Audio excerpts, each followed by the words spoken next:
2026 ആദ്യ മത്സരത്തിന് ലാലിഗയിൽ ബാഴ്സലോണയും റയൽ മാഡ്രിഡും ഈ ആഴ്ച ഇറങ്ങാൻ പോവുകയാണ്. ബാഴ്സയുടെ മത്സരം വരുന്നത് ശനിയാഴ്ച രാത്രി, അതായത് ഞായറാഴ്ച പുലർച്ചെ 1:30 എസ്പാനിയോളുമായിട്ടാണ്. അതേസമയം റയൽ മാഡ്രിഡിന്റെ 2026 ആദ്യത്തെ മത്സരം വരുന്നത് റയൽ ബെറ്റീസുമായിട്ടാണ്. ഞായറാഴ്ച രാത്രി 8:45 ആ ഒരു മത്സരം നടക്കാൻ പോകുന്നത്.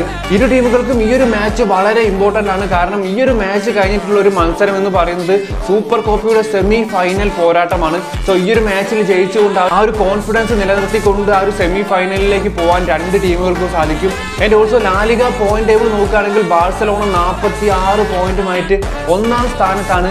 രണ്ടാം സ്ഥാനത്തുള്ള റയൽ മാഡ്രിഡിനുള്ളത് 42 പോയിന്റാണ്. ഏതായാലും ലീഗിന്റെ ഈ ഒരു സ്റ്റേജിൽ ലാലിഗ ടോപ്പ് സ്കോററായി നിൽക്കുന്നത് റയൽ മാഡ്രിഡിന്റെ കിലിയൻ എംബാപ്പയാണ് 18 ഗോളുകളുമായിട്ട്. രണ്ടാം സ്ഥാനത്തുള്ളത് ബാഴ്സയുടെ താരമായ ഫെറാൻ ടോറസ് ആണ് 11 ഗോളുകളുമായിട്ട്. ആൻഡ് അതുപോലെ ലീഗിൽ ഇപ്പോൾ ഏറ്റവും കൂടുതൽ അസിസ്റ്റുകളുള്ള താരം യമാലാണ്.